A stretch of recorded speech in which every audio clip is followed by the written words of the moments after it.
दिल्ली से गुमनाम सिंह ने पूछा है कि मेरे अंदर मृत्यु का भय है बचपन से ही। ऐसा किस कर्म के कारण होता है? क्या किया होगा मैंने जो मृत्यु का विचार हर वक्त दिमाग में चलता रहता है बचपन से ही?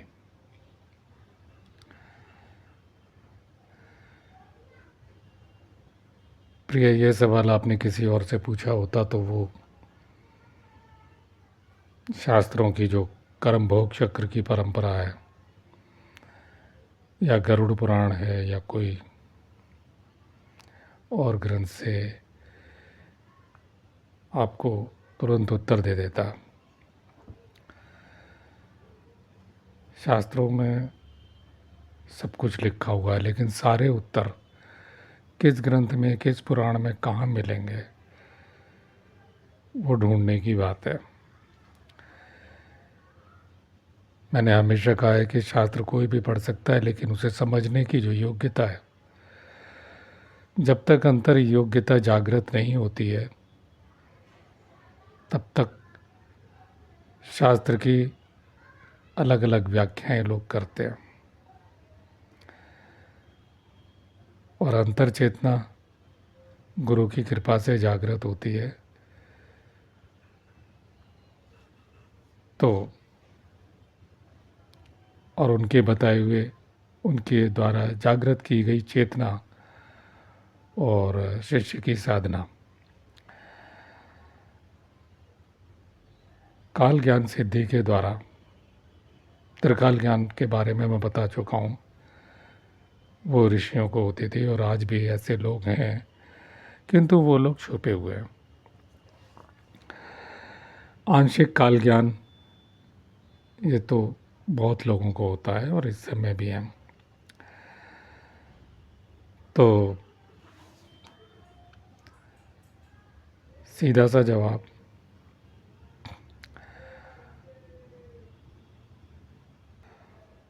ओम श्री गुरुवे नमः, ओम श्री गणेशाय नमः। अनेक प्रकार के मृत्यु भय होते हैं। आपने ये नहीं लिखा किस तरह से।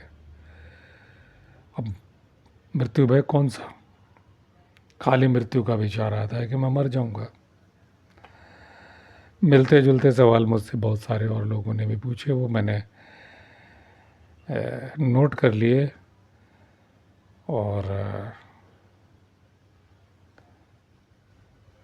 अब ये आपको स्पष्ट करना चाहिए था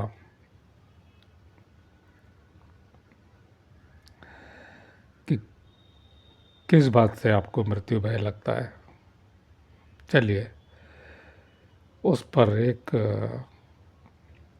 और स्पष्टीकरण बाद में दूंगा। लेकिन मिला जुला जो बहुत सारे लोगों के सवाल रहे अलग अलग। किसी को पानी से डर लगता है, नदी किनारे खड़ा हो जाएगा तो उसे लगेगा कि मैं डूब जाऊंगा। वो बाल्टी से गंगा स्नान भी करेगा तो बाल्टी से, एक मग्गे से, आपने देखा होगा हरिद्वार आदि किन्हीं तीर्थों में कि लोग कहीं से मग्गा लेते हैं, लोटा लेते हैं और किनारे वो अच्छे भले सांड से व्यक्ति हैं, हट्टे कट्टे नौजवान हैं, और कुछ ऐसे लोग हैं वो ऊंची मंजिल पे चढ़ जाए, नीचे झांकेंगे, झांकते ही नहीं है, किनारे जाते ही नहीं है। अगर पहाड़ पे भी घूमने चले गए तो किनारे नहीं आएंगे, ऊंचाई से डर लगता है। कोई ऐसे भी व्यक्ति है हिलती हुई चीज़ों से डर लगता है। कांवड़ रखी है कंधे पे, कांवड़ यात्रा में सड़क पे जा रहे तो वो दोनों साइड में जो लटका हुआ वजन और ऐसे ऐसे हिल रहा है, मान लो एक ने बांस पे टांगा हुआ है, लचकीले बांस पे टांगा हुआ है। बहुत तरह की कांवड़ होती है, वो फिक्स होती है, लेकिन नीचे वाले वो ऐसे ऐसे हिलते हैं, कुछ ऐसे ऐसे हिलते हैं। तो मुझे लोगों ने बताया कि भाई वो हिलती हुई चीज़ों से वो नज़र हटा लेंगे। अगर वर्णन करेंगे तो वीडियो इसी में आपका काफ़ी टाइम निकल जाएगा, इसी में ख़त्म हो जाएगी। तो एक संक्षेप में कि नेपोलियन था, उसे बिल्लियों से डर लगता था और वो उसके कारण हार भी गया, पढ़ा होगा इतिहास में। सोनू निगम है गायक, उसे काकरोच से डर लगता, वो आप पास आ जाए लोग तो मर जाएगा, उसके हाथ पैर लगेगा मैं मर जाऊंगा, वो काकरोच है काट लेगा। छपकली से बहुत सारे लोग चिल्लाने लगते हैं, रोने लगते हैं। चलिए, इन बातों को यहीं समाप्त करते हुए कि इसका समाधान क्या है। एक तो ये, जिंदगी जहाँ से ख़त्म होती है वहीं से फिर शुरू होती है। आप मृत्यु के बाद उन लोकों में जाते हो जैसे आपके कर्म होते हैं, और उसके बाद जब ईश्वर के विधान के अनुसार पुनर्जन्म मिलता है तो इस तरह की बहुत सी मृत्युएं हो जाती हैं। कोई वाहन दुर्घटना में मारा गया, अचानक से मौका ही नहीं मिला।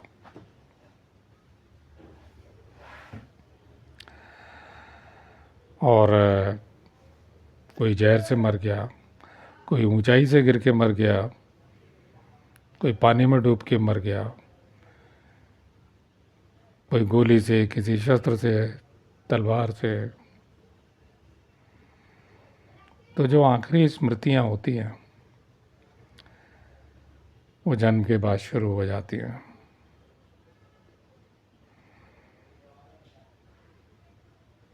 जब बच्चे पैदा होते हैं, कई बार पैदा होते ही उनमें कि कोई अगर दस्तों से मर गया तो बच्चे दस्त लग रहे हैं उन्हें, ऐसा देखा है। और जो हमारे ज्योतिषी भाई हैं वो जानते होंगे, क्योंकि जो प्रथम पेज होता है वो पूर्व जन्म से ही आया हुआ होता है। उसमें कई बार बता चुका हूँ इसलिए इस बार नहीं कहता, उसमें वायु तत्व है, उसमें मूसक और ये दुनिया भर की योनियाँ, मारजार बिल्ली की योनि, दुनिया भर की चीज़ें उससे जाना जा सकता है। और कई बार क्या होता है कि जैसे मान लो वृष राशि का चंद्रमा है तो 3 दिन वो जैसे बच्चा पैदा हुआ, या कर्क राशि का या कोई भी, तो वो उतने टाइम उसे दस्त लगे रहेंगे, या अचानक उसे बच्चे को कोई और झटके आ रहे होंगे या कुछ, लेकिन वो चंद्रमा के बदलते ही वो ठीक हो जाते हैं। डॉक्टर तो दवाई दे रहे हैं पैदा होते ही बच्चों को। तो ये कुछ चीज़ें हैं जो पूर्व जन्म से आई हुई हैं, ये बारीक चीज़ें हैं। और उनका जो भय है वो जीवन भर चलता है। इसका समाधान क्या है? अभी आप किसी रेडीमेड बाबा, ये बहुत सारे गुरु और बहुत सारे बाबा हैं, महान बाबा हैं, मैं तो मात्र एक विचारक हूँ, तथ्यों पर चिंतन करके आपको देता हूँ। और झांकने की कोशिश करता हूँ अपनी चेतना के अनुसार, अपनी बुद्धि के अनुसार।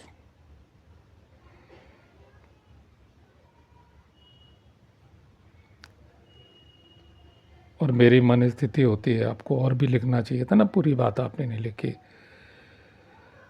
तो कब मेरी मन स्थिति बनेगी, समय भी हो मन स्थिति भी हो, तो मैं उत्तर दूँ। तो खैर, तो ये क्या करेंगे अब? बाबा किडनी बाबा जो पीलानंद है वृंदावन के, वो कहेंगे राधा राधा जपो सब कुछ ठीक हो जाएगा। मैंने हमेशा कहा है, दूसरे से कहो कि वो कहेंगे शिव शिव जपो, कोई कहेंगे बागेश्वर जपो।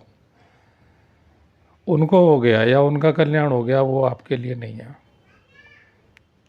सनातन धर्म इसीलिए विराट है। मैंने हमेशा कहा 100% दीक्षाएं झूठी होती हैं, और मैंने दीक्षाओं पर बड़े विस्तार से कहा हुआ है कि मंत्र विद्या के 16 अंग, खाली ये मंत्र जप तो नाम जप लो, ये व्यर्थ की बातें। लोग सो और जाते हैं नाम जपते जपते या मंत्र जपते जपते। हमारा शास्त्र सबसे ज़्यादा अगर कहीं से उठा के देखो तो मंत्र योग, मंत्र विद्या, ऋषि और मंत्र, वो मंत्र दृष्टा है ऋषि। और मैंने बस संक्षेप कर देता हूँ कि मैंने कहा जब दीक्षा होती है, कोई भी गुरु जो खुद कर रहा है वो आपको पकड़ा देता, आपके काम का नहीं है, वो किसी भी मार्ग का हो। गुरु के पास बैठेंगे, वो जो प्रक्रिया करेगा, दीक्षा देगा, आपको चुंबक की तरह वही इष्ट या वही आपका निर्विकल्प का मार्ग होगा, या कोई मार्ग हो, योग मार्ग हो, तंत्र मार्ग हो, इष्ट मार्ग हो, वो उसी टाइम निकल करके आएगा, आपकी चेतना में जागृत हो जाएगा। मंत्र और बाकी प्रक्रियाएं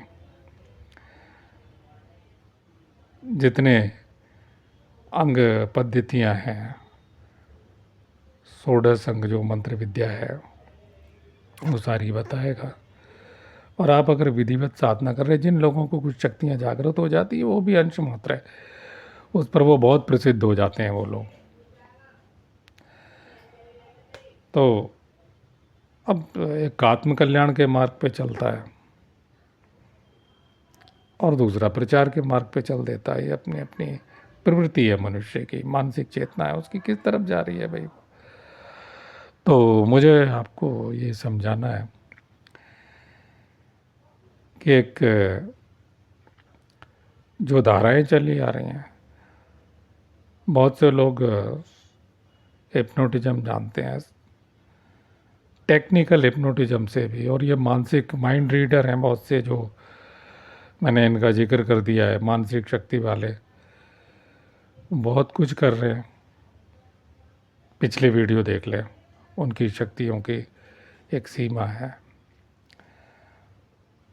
लेकिन मानसिक शक्ति वाला वो कभी आत्मा के क्षेत्र में, आत्मा में स्थित नहीं होता। मानसिक शक्ति से जब तक वो योग साधना में प्रवृत्त नहीं होगा, उसमें नहीं लगेगा, तब आत्मा की ओर जाएगा, नहीं तो मन पे ही अटका रहेगा, उसके खेल से वो चमत्कार दिखाता रहेगा। हाँ, मानसिक शक्ति से आपको हिप्नोटाइज करके आपके कुछ रोगों को दूर किया जा सकता है, इस मृत्यु भय को।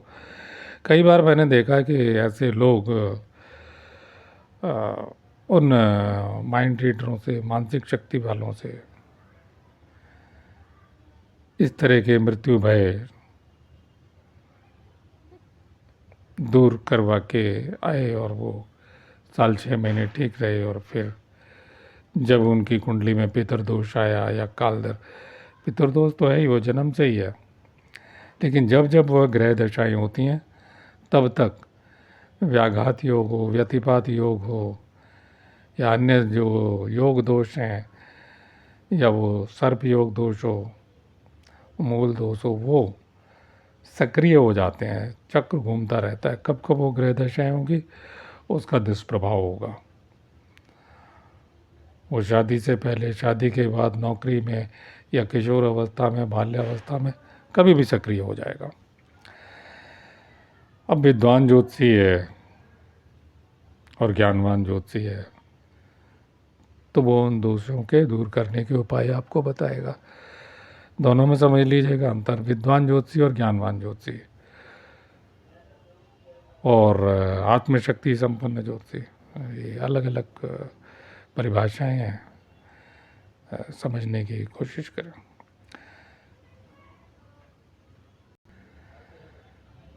तो हमारे शास्त्रों में दी हुई है ये पितृ अमावस्या जो आती है, अभी पितृपक्ष तो चला गया, 2 पितृपक्ष बहुत महत्वपूर्ण होते हैं। एक ये मूल पितृपक्ष तो यही है, लेकिन जो जो आश्विनी शुक्ल नवरात्र से पहले, आश्विनी कृष्ण पक्ष के नवरात्र में जो अमावस्या होती है वो, और चैत्र शुक्ल नवरात्र से पहले जो चैत्र कृष्ण पक्ष की अमावस्या होती है, बड़ी महत्वपूर्ण है।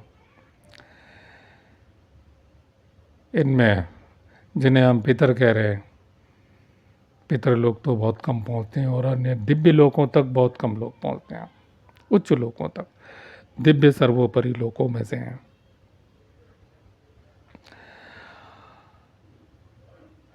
और ब्रह्मलीन तो आश्चर्य की भांति वो गीता की भाषा है कि उस समय में 5000 साल पहले जब लगता था कि ऋषि मुनियों की भूमि और हर घर में एक धर्मात्मा पैदा होते ही थे, तब भी भगवान कृष्ण को कहना पड़ता आश्चर्य की भांति कोई उस तत्व को जानता है। ब्रह्मज्ञानियों की तो लंबा इतनी सारी श्रृंखला है, लेकिन तत्व से जो जानता है, तत्व की बातें सबसे ज़्यादा गीता कहती है, पतंजलि भी कहते हैं, और घेरंड संहिता या घेरंड ऋषि की वाणी तो सारी तत्व पे ही है। शिव स्वरोदय, शिव पार्वती संवाद है वो तत्व पे है। ये महान योग विद्या है और सुखदेव मुनि ने उसी योग विद्या का आश्रय लेकर के अपने शरीर को भी सूर्यलोक में समाहित किया, सूर्य में समाहित किया। उनका कोई चिता संस्कार नहीं हुआ। खैर, उनके बारे में और भी अधिक बोल चुका हूँ, यहाँ ये विषय नहीं, जो मेरा महाभारत चैनल है उसमें मैंने बोला हुआ है। तो जो ये पितृ अमावस्या में उसे बोला जाता है सर्वपितृ अमावस्या, अज्ञात लोग जिनकी अज्ञात में मृत्यु हो गई है, आघात से मृत्यु हो गई है, जिसका मैंने अभी जिक्र किया ना, चाहे वो सांप काटे से हो गई हो, जहर से हो गई हो, अचानक बस आई टक्कर मारी, शरीर छत विछत हो गया, वाहन से विमान क्रैश हो गया, हवाई जहाज क्रैश हो गया, नीचे गिर गया, विस्फोट हो गया, तो इस तरह, या बहुतों की बॉडी नहीं मिली, तो इसमें नारायण बलि विधान है। तो यदि आपके पिताजी किसी के, क्योंकि पिता के रहते हुए पुत्र श्राद्ध नहीं करता है, श्राद्ध में सहयोग करता है, पत्नी भी सहयोग करती है, अन्य आपके भाई बहन सहयोग करेंगे, तो आप जब सहयोग उसमें करते हैं, ब्राह्मण को भोजन कराते हैं, ब्राह्मण ब्राह्मणी को भोजन कराते हैं, जब वस्तुएं परोसते हैं, मैंने बहुत बारीक चीज़ कही है कि भोजन को भोग लगा के अभिमंत्रित करना नहीं करते लोग, डायरेक्ट खिला देते हैं। बहुत सारी चीज़ें, बहुत सारी श्राद्ध कर्मों, अन्य अनुष्ठानों, उसमें इतनी गलतियां होती हैं, मैं देखता रहता हूँ।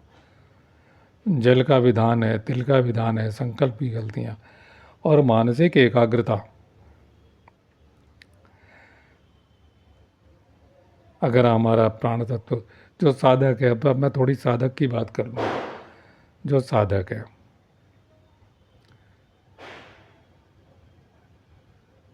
वो साधक जो है, अगर उसकी सांसें, उसके तत्व व्यवस्थित हैं और उस अवस्था में उसने संकल्प किया है,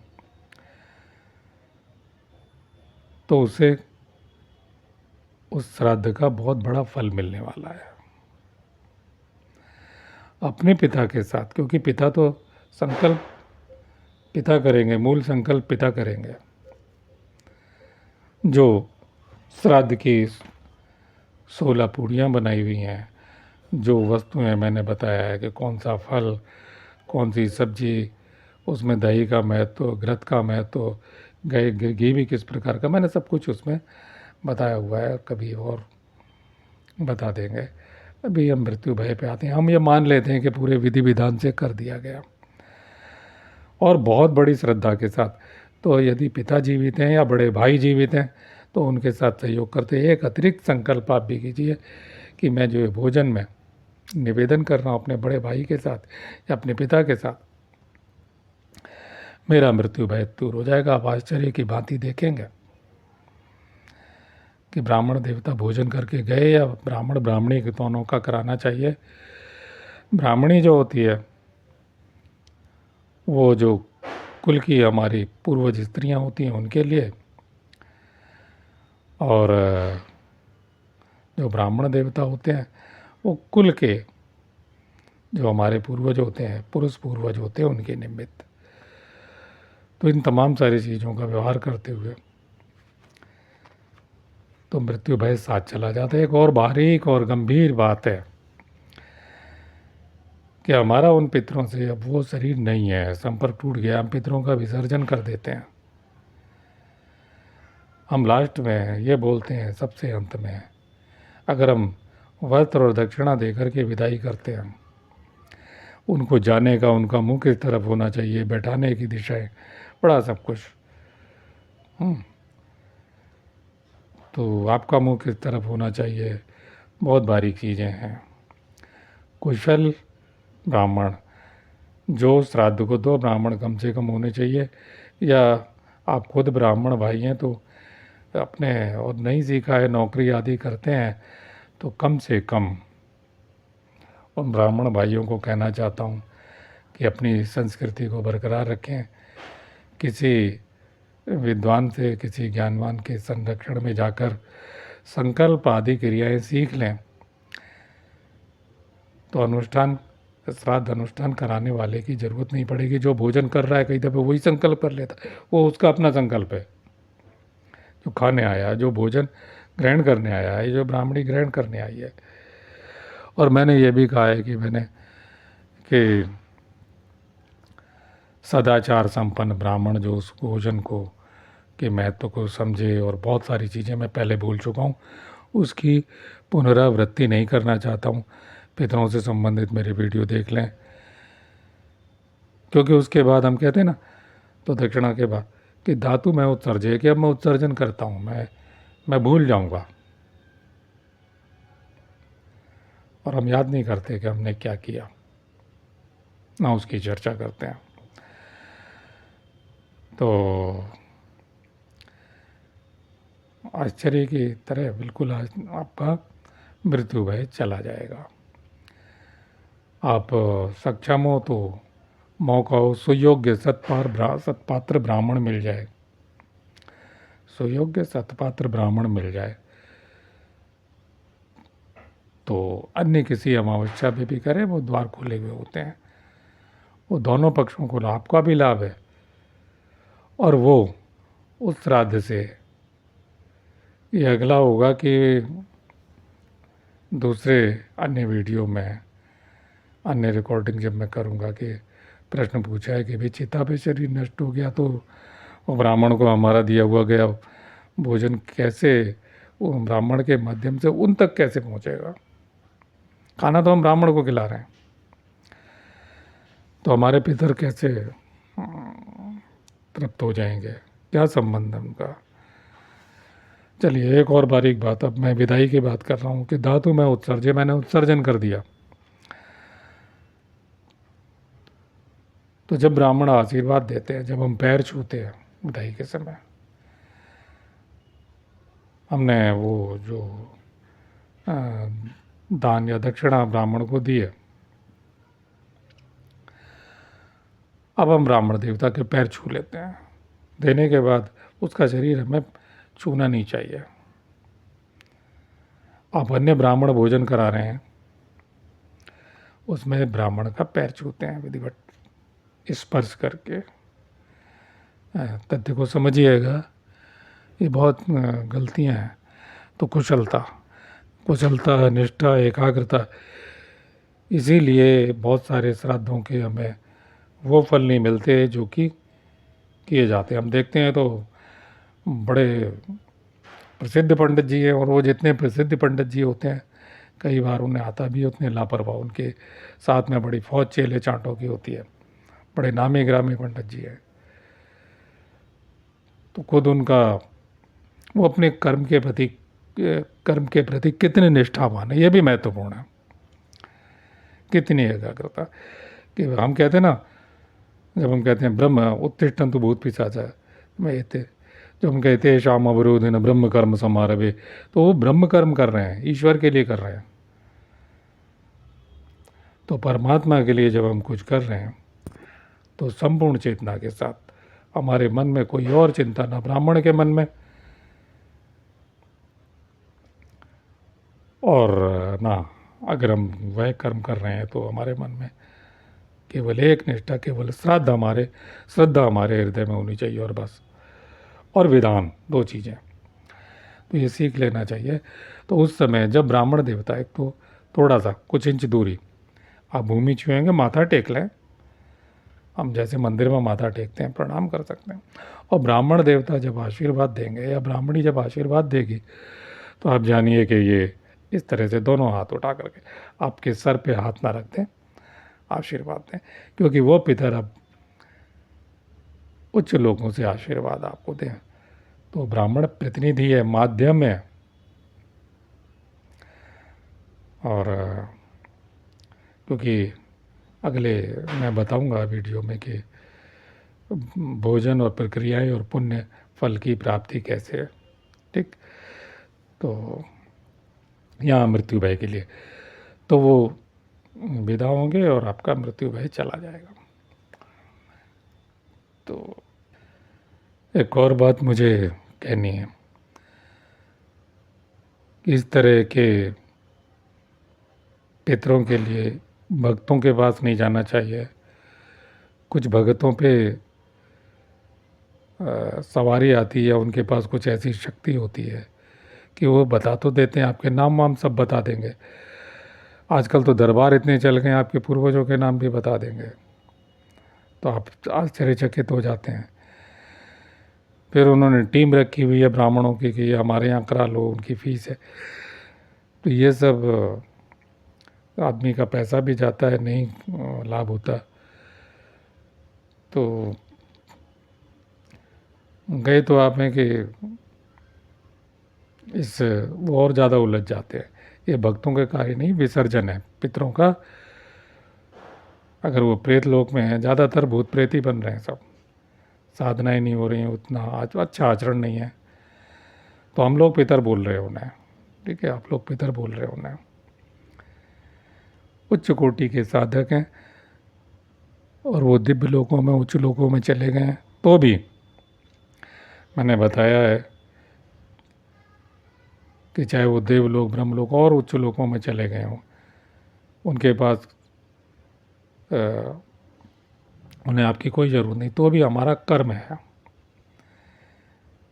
कि हमें प्रकृति से शरीर मिला हुआ है। हम वापसी एक प्रक्रिया कि हे प्रभु तुम्हारा, तेरा तुझको अर्पण, जो ऐसे आरती में हम कहते हैं, हे प्रभु हम आपका देवा आपको अर्पण करते हैं। ये प्रक्रिया है विधान पूर्वक। तो हम इस दुनिया से जाते हैं तो जो संस्कार लिए हुए हम यहीं से लेते हैं, यहीं छोड़ जाते हैं। हम मुक्ति पथ की ओर बढ़ते हैं, मोक्ष की ओर बढ़ते हैं कि हमने धर्म अर्थ काम की सिद्धि यहाँ कर ली, अब मोक्ष की ओर गए। तो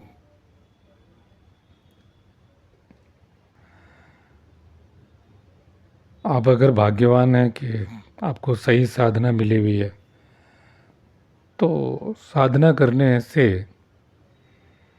ये आपका प्रमाण है कि आपकी साधना सही चल रही है, मृत्यु भय दूर हो जाता है। और साधना में संस्कार जागृत होने से और विसर्जन होने से कुछ और भय आ सकते हैं जो आपने कभी ध्यान ना दिया हो, लेकिन धीरे धीरे वो दूर हो जाते हैं। आप निर्भयता की ओर, आत्मविश्वास की ओर बढ़ते हैं। तो ये तो सही साधना की, मान लिया जाए कि आपको कहीं से दीक्षा प्राप्त नहीं हुई है, विधान प्राप्त नहीं हुआ है, और गुरु ऐसे ही हैं जैसे कि होते हैं गुरु।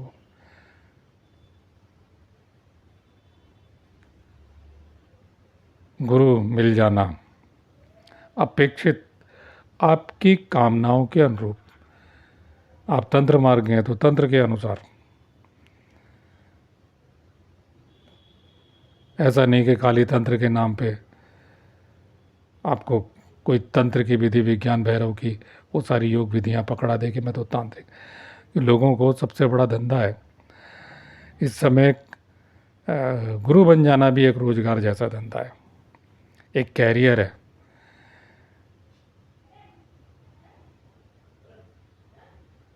और लड़के लोग ये करें, 10 वीडियो सुने, एक 11वां वीडियो बना दें, 50 वीडियो सुने, 51वां जोड़ तोड़ के बना दें। लड़के लड़कियां कर रहे हैं, चलिए माफ़ किया जा सकता, कोई बात नहीं, उन्होंने धंधा कर लिया है।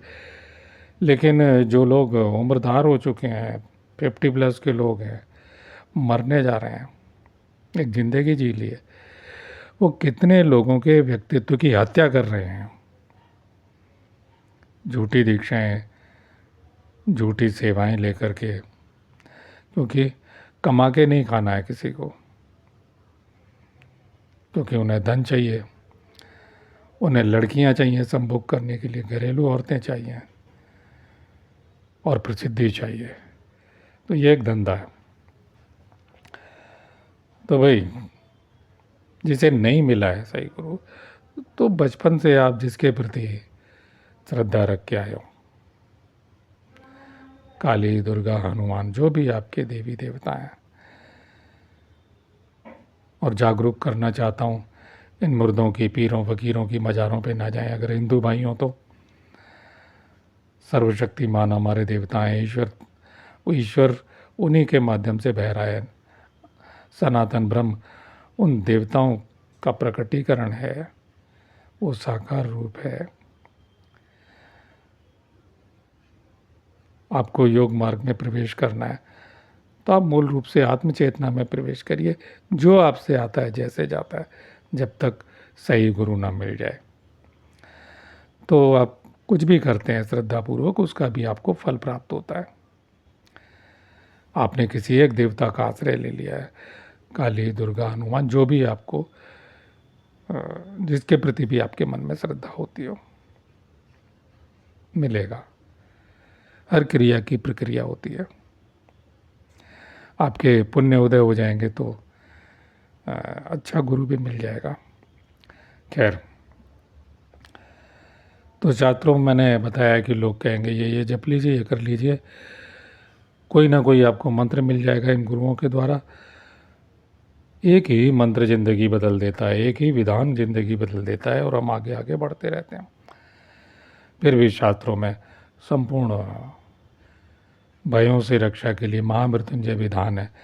लेकिन आपकी अगर भगवान शिव में श्रद्धा नहीं है तो महामृत्युंजय जितने मंत्र हैं, महामृत्युंजय के त्र्यंबक मंत्र तो हर किसी को पता है, वेद मंत्र है, उसका उच्चारण नहीं आता है, तो और भी 32 प्रकार के और मंत्र मिलते हैं हमारे शास्त्रों में।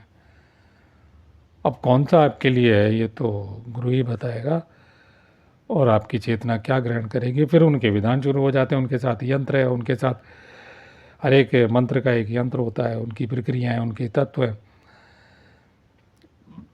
कई बार बता चुका हूँ, भोजपत्र पे बनाए हुए यंत्र और जो वस्तुएं, अष्टगंध आदि या त्रिगंध आदि या 4 गंध या 5 गंध, तो अलग अलग महत्व है, कौन सा मंत्र कौन से तत्व को ग्रहण करेगा। यानी हम जो बोल रहे हैं, चाहे हम मानसिक जब हम जोर नहीं, ऐसा नहीं कि हम उच्चारण करें, वो ध्वनि तरंगों को ग्रहण करेगा। बिल्कुल वो टेप रिकॉर्डर भी है यंत्र, कागज़ का, तांबे का, कांसे का, अलग अलग। मैं यंत्र विद्या पे वीडियो दे चुका हूँ आपको, लेकिन आगे कभी और अवसर हुआ तो इसका और कोई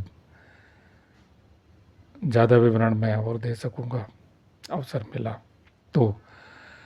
महामृत्युंजय विधान है, संपूर्ण भयों को, सभी देवी देवताओं के ऐसे अनुष्ठान, मंत्रानुष्ठान विधान है, उन्हें सीख करके जहाँ कहीं तलाशिए ज़रूर मिल जाएंगे। अच्छे लोगों की भी कमी तो है, लेकिन है। आपकी किस व्यक्ति से तरंगें मिलती हैं। हाँ, जो शास्त्रों का विधान करता हो, जो यज्ञ का विरोध करता हो। अब जैसे मैंने किडनी बाबा का जिक्र किया हो, वो कहेंगे ठीक है आप श्राद्ध कर्म करा लो, पैसे हो तो, लेकिन श्रेष्ठ क्या है, उससे क्या होगा, ज़्यादा ज़्यादा पोषण हो जाएगा पितरों का, ऐसे बोलते हैं। लेकिन श्रेष्ठ क्या है, श्रेष्ठ है कि राधा राधा नाम, उनमें पीलानंद बाबा का फ़ोटो लगाइए आप, और पड़ोसियों को बुला के कीर्तन करिए, बोले उससे उन्नति होगी उनकी। तो मेरे ही कई भाई बंधु ने जो उनसे दीक्षा ले चुके हैं, तो उन्होंने बिल्कुल श्राद्ध कर्म आदि छोड़ दिए, पितर कर्म छोड़ दिए, कि गुरुदेव ने कहा है कि श्रेष्ठ क्या है। बाबा पीलानंद उर्फ किडनी बाबा, उनकी खुद की किडनी ठीक नहीं हुई, उन्होंने कहा है कि भाई श्रेष्ठ राधा नाम जप है, तो कूदो फांदो राधा नाम का कीर्तन करो, प्रसाद बांटो, लोग देखेंगे तो और ज़्यादा भीड़ बढ़ेगी कि भाई ये कौन से गुरु जी हैं, महात्मा पीलानंद जी हैं। तो देखिए, सोचिए, समझिए, हमारे जो शास्त्रों के भीतर सनातन धर्म बहुत विराट है। आपके लिए क्या है उस सनातन धर्म में से, और गुरु चुन करके देगा। और नहीं गुरु है तो आप अपनी श्रद्धा के अनुसार कुछ जो भी ग्रहण करेंगे उसका प्रतिफल मिलेगा।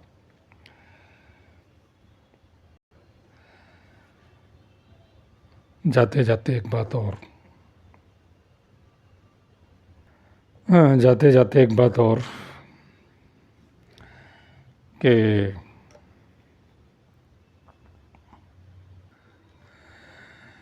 एक तो ये होता है कि जैसे मेलों में झूले होते हैं कि आप गिर के मर जाएंगे, ये भय, झूले को देख कर डरते हैं, कल्पना से डर रहे हैं, उसके पास जाने से डर रहे हैं कि नहीं चढ़ूंगा झूले में। दूसरा एक ऐसा भय होता है कि अज्ञात की आशंका कि कुछ होने वाला है। कई बार आपकी साधना सही चल रही होती है और कुछ लोगों में पूर्व जन्म से आया हुआ है, उन्होंने कुछ साधना की हुई है, किसी अच्छे गुरु के संरक्षण में बैठे हैं, कोई परंपरा है, तो वो जो पूजा पाठ में जो भी बैठते हैं, रात को सोते हैं या अचानक कभी अकेले होते हैं तो उन्हें लगता है कि मैं मर जाऊंगा या मैं मर जाऊंगी, या कुछ ऐसा होने वाला है, अज्ञात की आशंका। बहुत सारे तनाव है ज़िंदगी में, किसी के ऊपर मकान का किराया इकट्ठा हो रहा है, अपमान हो जाएगा, किसी का बहुत बड़ा बिजनेस डूबने वाला है, वो अज्ञात की आशंका। अभी नहीं आया है वो समय, लेकिन साधना में बैठने से या पूर्व जन्म के अतीन्द्रिय ज्ञान से उतना सा हिस्सा जागृत हो गया है कि जब भी कुछ होने वाला होता है आपके साथ, 6 महीने पहले, अभी वो घटना नहीं हुई है, आपके ऊपर 6 महीने का किराया नहीं चढ़ा दुकान मकान का, या और किसी का कुछ कोई और समस्या, या सरेआम आपका अपमान होने वाला है, तो जब वो घटना हो जाती है 6 महीने बाद या साल बाद, तब तक वो लगता रहता है अज्ञात कि कुछ होने वाला है।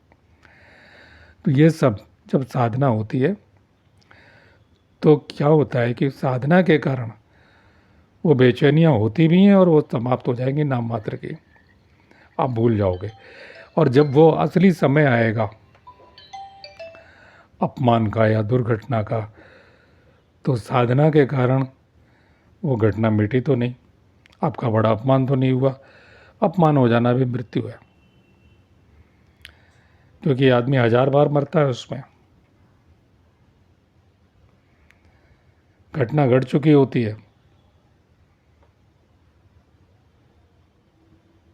कि सरेआम मुझे किसी ने थप्पड़ मार दिया, सरेआम मुझे कटु वचन बोल दिए बड़ी सभा में, वो घटना घट गई, लेकिन उसे याद कर करके आप 1000 बार मरते हैं। तो साधना करने वाले से वो घटना हुई तो आपके पास आया, वो व्यक्ति ने केवल कठोर वचन किया, आप पे हाथ नहीं उठाया, या वो 6 महीने का किराया तो चढ़ा, या बिजनेस डूबने वाला था, ऐसी कोई घटनाएं थी, वो साल बाद होनी थी, अभी हुई नहीं है, तो वो उसके कारण आपका अपमान नहीं हुआ। ये सब चीज़ें कि वो मकान मालिक या बिजनेस डूब रहा है या कोई बड़ी घटना हो रही है क्योंकि और भी कर्मचारियों का भाग्य उसमें जुड़ा हुआ, तो वो घटना छू करके निकल जाएगी, या शांतिपूर्वक वो घटना होगी, आपका उतना अपमान नहीं होगा, केवल बातचीत हुई, स्पर्श करके घटना निकल जाएगी। तो इस तरह के भी भय हुए, ये भी एक अज्ञात भय होते हैं उन मृत्यु भय के अलावा। मुझे लगता है मेरे श्रोताओं कि आपका काफ़ी कुछ निराकरण हुआ होगा जो आप सोचते थे इन मृत्यु भयों के बारे में या अज्ञात आशंकाओं के बारे में। उपाय कीजिए, और जो कुछ भी है, जैसी भी है, अपनी ज़िंदगी से समय निकाल करके साधना मार्ग पे चलेंगे तो आपका ज़रूर कल्याण होगा। ओम तत्सत।